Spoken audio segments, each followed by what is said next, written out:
नमस्कार दोस्तों, जय हिंद, जय भारत। मैं आज आपके लिए एक इम्पोर्टेंट टॉपिक पर वीडियो लेकर आया हूँ।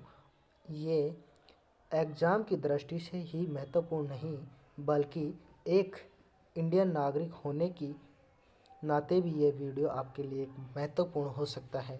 एग्ज़ामों में तो इसके लिए बहुत क्वेश्चन आते हैं।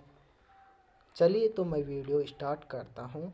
भारत की संसद, पार्लियामेंट ऑफ इंडिया, जो भारत की संसद है, जो भारत के संविधान में संसदीय प्रणाली ब्रिटिश संविधान से ली गई है। ये संसद कहाँ से या फिर संसदीय प्रणाली कहाँ से ली गई है?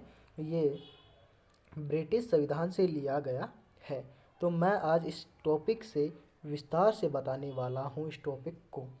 चलिए तो वीडियो को स्टार्ट करते हैं। भारत की संसद किन किन चीज़ों से मिलकर बनती है?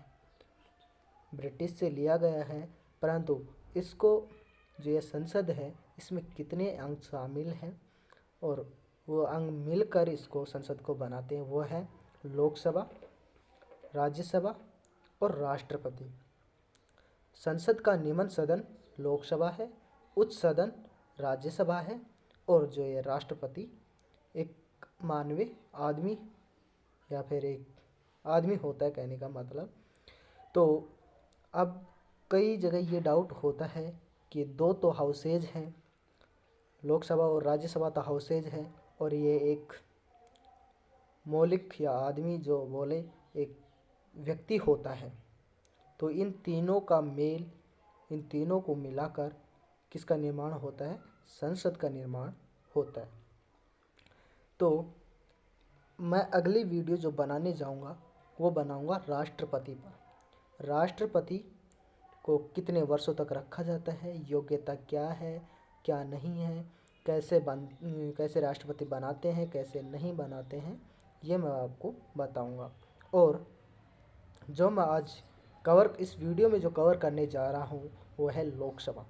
लोकसभा को मैं एक बार विस्तार से आपको बताऊंगा, और जो ये संसद है इसके तो सभी इसको बता के और इसके MCQ जो क्वेश्चन, छोटे वाले क्वेश्चन हैं, उनसे मैं आपको इसको समझाने की कोशिश करूँगा। ये समझाने की कोशिश करूँगा। और इसके बाद में हम जो अगली वीडियो हमारी आएगी वो राष्ट्रपति पे आएगी। यदि वीडियो अच्छी लगे या फिर राष्ट्रपति वाली वीडियो आप चाहते हैं तो कमेंट करना ना भूलें, कमेंट करके हमें बताइए। अब मैं बताने जा रहा हूँ जो महत्वपूर्ण आर्टिकल है, एक्ट हैं, उनके बारे में। चलिए तो मैं बताता हूँ कि 3 आर्टिकल सबसे महत्वपूर्ण होते हैं। अनुच्छेद 79 जो कि भारत की संसद के बारे में बताता है। भारत के संसद के बारे में कौन सा अनुच्छेद बताता है? 79। दूसरा होता है 80 जो कि राज्यसभा के बारे में बताता है। 81 जो लोकसभा के बारे में बताता है। और मैं आपको इसको याद करने का भी तरीका भी बताता हूँ, या तो आप रिवर्स याद कर लो। लोकसभा निम्न सदन जो 81, राज्यसभा 80, और जो संसद है जो उसका पूरा विस्तार है जो 79 में मिलता है। ऐसे नहीं याद करो तो ऐसे याद कर लो कि एक व्यक्ति को वोट देने का अधिकार कितने वर्षों में होता है? 18 वर्षों में प्राप्त होता है। 18 वर्ष के बाद में प्राप्त होता है, तो उसका रिवर्स कर लो और फिर आप याद कर लो। अब बात करते हैं लोकसभा। लोकसभा क्या होती है? लोगों की सभा होती है, आप और मेरे जैसे लोगों की सभा होती है। इसमें क्या क्या होते हैं, क्या क्या योग्यता होती है, तो इस लोकसभा को कैसे संचालन किया जाता है, ये इसके बारे में बात करेंगे। इससे पहले हम बात करेंगे लोकसभा का गठन कैसे हुआ, किस प्रकार इसको बनाया जाता है, वर्तमान में कौन सी लोकसभा चल रही है, ये सब इसके बारे में मैं बताने जा रहा हूँ। और इसके जो नियम क्या होते हैं, कानून क्या होती है, योग्यता क्या होता है, ये सब इसमें बताऊंगा। और ये भी बताऊँ, और इसके पहले ये बात करते हैं कि लोकसभा का गठन कब हुआ। लोकसभा का गठन कब हुआ? अप्रैल 1952 को हुआ। कब हुआ? अप्रैल 1952 को लोकसभा का गठन का काम चालू हुआ। और जो लोकसभा की पहली बैठक थी वो 13 मई 1952 को स्टार्ट हुई। कब हुई? 13 मई 1952 को स्टार्ट हुई। लोकसभा में जो सदस्य होते हैं अपने द्वारा चुने हुए होते हैं, वही बैठते हैं, वहाँ पे वही निर्णय लेते हैं। इसकी योग्यता क्या है और वर्तमान में ये लोकसभा 17वीं लोकसभा चल रही है। मोदी जी की जो लोकसभा है वो 17वीं लोकसभा है, और इसी के बारे में इस वीडियो में हम बातें करेंगे। तो इसमें क्या क्या याद रखना है हमको, ये संसद का निम्न सदन होता है। कौन सा सदन होता है? निम्न सदन होता है। दूसरी बात करते हैं कि जो इसके सदस्य होते हैं उसका 5 वर्ष का कार्यकाल होता है। तीसरी बात करें कि सदस्य को कौन चुनता है? जनता चुनती है। कौन चुनता है? हम जैसे लोग ही इसको चुनते हैं। ठीक है, हम जैसे लोग ही एमएलए चुनते हैं, एमएलए बनते हैं, एमएलए ही लोकसभा के में बैठते हैं। चौथी बात, जो एमएलए हम बनाते हैं वो अपने में से ही अध्यक्ष और उपाध्यक्ष बनाते हैं। चौथी बात होगी। पांचवी बात, अध्यक्ष ही राष्ट्रपति, लोकसभा का अध्यक्ष ही राष्ट्रपति द्वारा बुलाए गए संयुक्त सत्र की अध्यक्षता करता है। जो राष्ट्रपति बुलाता है, जिसकी अध्यक्षता लोकसभा का अध्यक्ष करता है। योग्यता के बारे में बात करें, भारत का नागरिक हो, 25 वर्ष की आयु। चलिए तो एमसीक्यू की तरफ चलते हैं। लोकसभा में कितनी सीटें होती है, ये क्वेश्चन है। इसमें जो आंसर होगा जो मैं आपको बताऊंगा, और परंतु इन सब क्वेश्चनों के लिए आपको 3 सेकंड का समय दिया जाएगा। यदि मालूम हो तो कमेंट जरूर करना। चलिए तो लोकसभा में जो सीटें हैं उनकी संख्या बताते हैं हम कि कितनी सीटें हैं। 545 सीटें हैं। परंतु ये सीटों का जो मामला है बहुत ही कठिन और कन्फ्यूजन वाला मामला है। क्यों? क्योंकि जो ये सीटें कहीं कुछ बताया जाता है, कहीं तो 552 बताया जाता है, कहीं 550 बताया जाता है, तो कहीं 545 प्लस 7 बताया जाता है, और कहीं 543 प्लस 2 बताया जाता है, और कहीं पर 530 प्लस 20 प्लस 2 वाला फार्मूला बताया जाता है।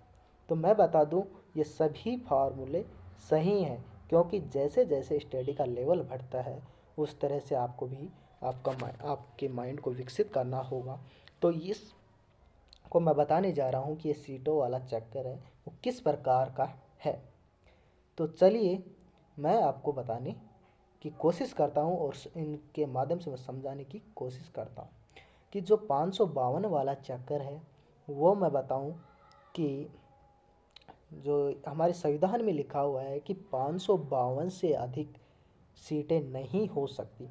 ये मैक्सिमम संख्या है। क्वेश्चन हमें पूछा जाए कि मैक्सिमम संख्या कितनी है सीटों की, तो वो होगी 552। और अब दूसरे नंबर का है कि जो 550 कैसे है कि 550 तो पब्लिक द्वारा चुनी जाती है, और 2 राष्ट्रपति के द्वारा चुनी जाने वाली सीटें हैं। इस प्रकार ये 552 गिना जाता है। जो आंग्ल भारतीय होते हैं ना, जो हमारा प्रेसिडेंट होता है अपने पास पावर रखता है 2 सीटों का, तो वो तब चुनता है। और 545 वाला फार्मूला है वो मैं बताऊं आपको कि जो 545 तो वर्तमान में पब्लिक द्वारा, यानी 545 सीटों पर कार्य चलता है, और 7 सीटों पर जब कब काम चलेगा, 7 सीटों पर जब चलेगा जो हमारा कश्मीर है जो हमें मिल जाएगा, तब ये 7 सीटें कश्मीर की हैं। और 545 हमारी वर्तमान में चल रही हैं। तो इस प्रकार 545 प्लस 7 वाला फार्मूला चलता है। इस प्रकार इसको बताया जाता है। जब ये पाकिस्तान हमें कश्मीर दे देगा तो 7 सीटों पर भी काम चल जाएगा, तो 552 हो जाएगा। 543 प्लस 2 ये वाला कैसे चल रहा है, तो ये मैं बताऊं कि जो 543 सीट वर्तमान में पब्लिक चुनती है, और 2 आंग्ल भारतीय होते हैं जो कि राष्ट्रपति चुनता है। राष्ट्रपति के पास पावर होता है। आंग्ल भारतीय क्या होते हैं कि ऐसे लोग जो जिनका संबंध आंग्ल यानी आंग्ल देश से मतलब ब्रिटेन से हो, ब्रिटिश से हो, तो वो होते हैं। ये हर वर्ष या हर बार नहीं चुने जाते 2 लोग। ये 2 लोग तब चुने जाते हैं जब पब्लिक चुनती है। उन लोगों में आंग्ल भारतीय कोई व्यक्ति ना हो, नहीं होने की स्थिति में ये राष्ट्रपति अपने पास पावर रखता है कि 2 आंग्ल भारतीय भी इस लोकसभा की सीटों में शामिल किया जाए। हाँ, तो अब चलते हैं नेक्स्ट क्वेश्चन की तरफ। अगला क्वेश्चन हमारा, लोकसभा को अन्य किस नाम से जाना जाता है। यह क्वेश्चन आपके लिए इजी हो सकता है, क्योंकि अभी मैंने थोड़ी देर पहले बताया है, निम्न सदन, अस्थायी सदन, लोकप्रिय सदन, ये सभी, इसको तीनों नामों से ही जाना जाता है। लोकसभा को तीनों नामों से ही जाना जाता है। निम्न सदन भी कहा जा सकता है, अस्थायी सदन भी, और लोकप्रिय सदन भी कहा जा सकता है। चलिए नेक्स्ट क्वेश्चन 3, लोकसभा का वर्णन किस अनुच्छेद में किया गया। ये क्वेश्चन भी मैंने अभी अभी बताया आपको कि लोकसभा का वर्णन किस अनुच्छेद में किया गया था। अभी आपको एक ट्रिक भी बताई थी कि वोट देने का अधिकार 18 वर्ष में होता है। कौन सी ट्रिक बताई थी कि वोट देने का अधिकार 18 वर्ष में होता है, और इसको रिवर्स कर ले तो वो लोकसभा का अनुच्छेद आ जाता है। तो वो कौन सा अनुच्छेद है, 81 अनुच्छेद है। 81वें अनुच्छेद में लोकसभा का वर्णन मिलता है, ठीक है। और जो 80 था उसमें संसद के बारे में मिलता है, और 79 था, सॉरी 80 था उसमें राज्यसभा के बारे में, और 79 था उसको संसद के बारे में उसका वर्णन मिलता है। और दो जो क्वेश्चन है यहाँ से यह बना जा सकता है कि जो दो आंग्ल भारतीय सदस्य होते हैं उनका किस अनुच्छेद में वर्णन मिलता है। तो उनका दो अनुच्छेदों में मिलता है कि एक तो 331 में और 366 में। 331 में तो सीटों के बारे में बताया गया कि कितनी सीट होनी चाहिए, और 366 में उनकी परिभाषा बताई गई कि एंग्लो इंडियन किसे कहा जाता है। एंग्लो इंडियन उसे कहा जाता है जिसके पिताजी या दादाजी आंग्ल भारतीय हो, या मूल रूप से भारतीय हो, और माताजी ब्रिटेन से हो, ठीक है। या फिर माताजी भारतीय हो और पिताजी कहाँ के हो, ब्रिटेन के हो, या बाहर अंग्रेजों वाले हो, तो उसे एंग्लो इंडियन कहा जाता है। चलिए यहाँ तक समझ में आ गया होगा, तो नेक्स्ट क्वेश्चन की तरफ हम चलते हैं। क्वेश्चन नंबर 4, लोकसभा सदस्य बनने के लिए क्या योग्यता होनी चाहिए। तो ये यहाँ पे दिया गया है कि क्या योग्यता होनी चाहिए। कम से कम 25 वर्ष हो, भारतीय नागरिक हो, किसी लाभ के पद पर न हो। ये सभी योग्यता लोकसभा सदस्य बनने के लिए होनी चाहिए। तो यहाँ पर जो एज लिमिट है 25 वर्ष होनी चाहिए, और लोकसभा की जगह यदि राज्यसभा दे दिया जाए, लोकसभा की जगह क्या दे दिया जाए, राज्यसभा दे दिया जाए, तो उसमें एज लिमिट 30 वर्ष हो जाएगी, और बाकी जो पॉइंट है वो कोई सेम टू सेम रहेंगे। चलिए, तो नेक्स्ट क्वेश्चन हमारा 5वां क्वेश्चन है, लोकसभा का कार्यकाल कितना होता है। लोकसभा का कार्यकाल 5 वर्ष, 6 वर्ष, 3 वर्ष या 1 वर्ष का होता है। तो अब बताइए, यहाँ पे लोकसभा का कार्यकाल होगा 5 वर्ष, ठीक है। यहाँ पे लोकसभा का कार्यकाल कितना होगा, 5 वर्ष होगा। तो नेक्स्ट क्वेश्चन की तरफ हम चलते हैं। अगला क्वेश्चन हमारा 6 क्वेश्चन है, राष्ट्रीय आपातकाल के दौरान लोकसभा के कार्यकाल को एक बार में कितने वर्ष के लिए बढ़ाया जा सकता है। यानी कोई राष्ट्रीय आपातकाल हो तो लोकसभा के कार्यकाल को कितने वर्ष तक बढ़ाया जा सकता है, कितने दिन तक बढ़ाया जा सकता है, या फिर कितने महीनों तक बढ़ाया जा सकता है। तो यदि आपको आंसर मालूम है तो कमेंट कीजिए। तो इसको 1 वर्ष तक आगे बढ़ाया जा सकता है, कार्यकाल को 5 से 6 वर्ष का किया जा सकता है। तो चलते हैं अब अगले क्वेश्चन की तरफ। 42वें संविधान के तहत 1976 में लोकसभा का कार्यकाल बढ़ाकर कितने वर्ष कर दिया गया था। जो 42वें संविधान संशोधन हुआ था उसमें कार्यकाल को बढ़ाकर 6 वर्ष कर दिया गया था। 44वें संविधान के तहत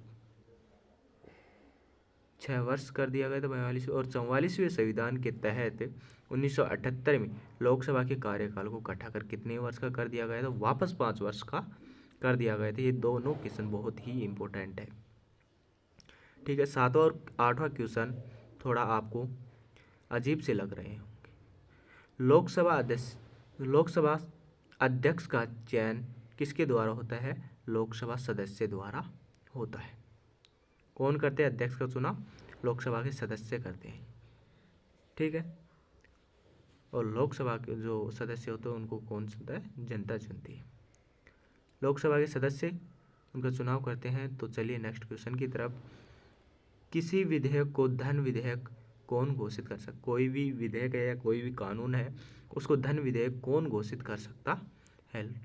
लोकसभा अध्यक्ष ही कर सकता है, राज्यसभा अध्यक्ष भी नहीं कर सकता। लोकसभा अध्यक्ष त्यागपत्र किसे देता है? जो लोकसभा अध्यक्ष होता है उसको यदि अपना पद छोड़ना होता तो त्यागपत्र किसे देता है? लोकसभा उपाध्यक्ष को देता है। किसको देता है? लोकसभा उपाध्यक्ष को अपना त्यागपत्र देता है।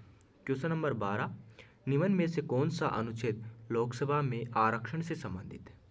यदि आरक्षण से संबंधित बात करें तो 330। कौन सा अनुच्छेद है? अनुच्छेद 330 संबंधित है। चलिए नेक्स्ट क्वेश्चन, सरकार बनाने के लिए बहुमत कहाँ प्राप्त करना होता है? कि सरकार बनाने के लिए बहुमत कहाँ प्राप्त करना होता है? लोकसभा, राज्यसभा, विधानसभा, इन सभी में। तो आपका आंसर क्या होगा? लोकसभा होगा। सरकार बनाने के लिए लोकसभा में बहुमत होना आवश्यक है। ठीक है, तो चलते हैं नेक्स्ट अगले क्वेश्चन की तरफ।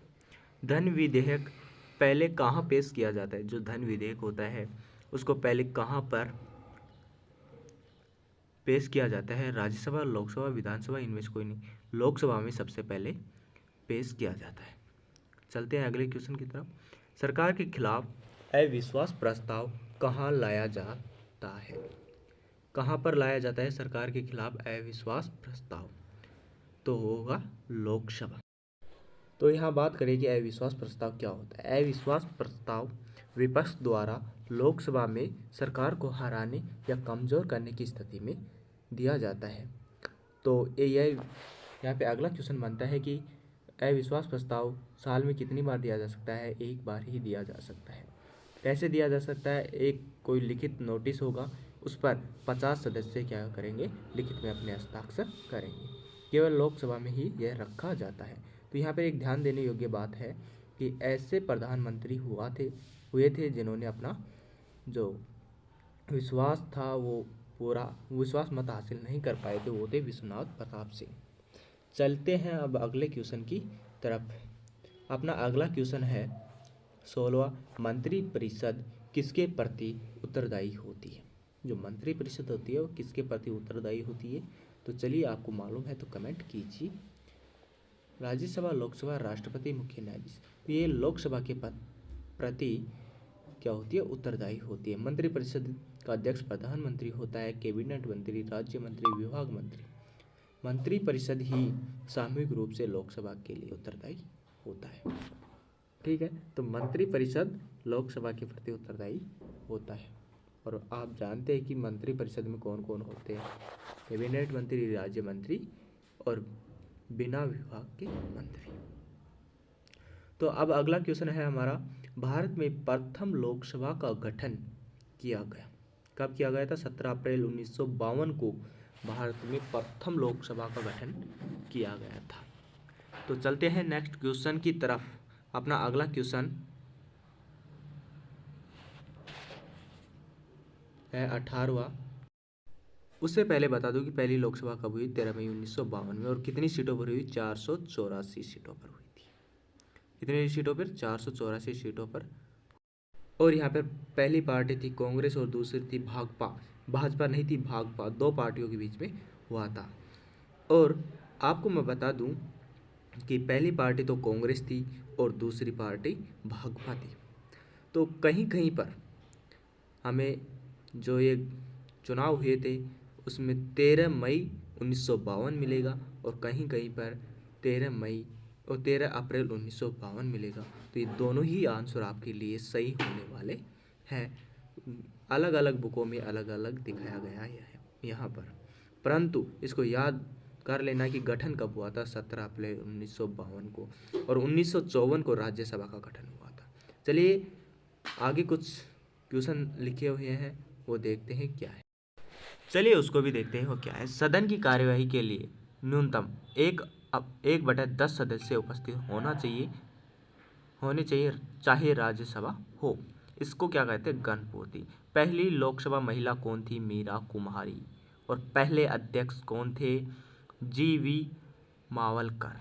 चलिए यहाँ पर एक दूसरा क्वेश्चन है शून्यकाल। शून्यकाल होता क्या है इसके बारे में मैं आपको बताने जा रहा क्योंकि एग्जामों में इससे संबंधित बहुत क्वेश्चन पूछे जाते हैं। 0 आवर शून्यकाल किसे कहते हैं? ये 12 बजे स्टार्ट होता है, क्योंकि संसद में जो कार्यकाल होता है वो 2 भागों में बांटा जाता है, एक तो प्रश्नकाल और दूसरा कार्यसूची।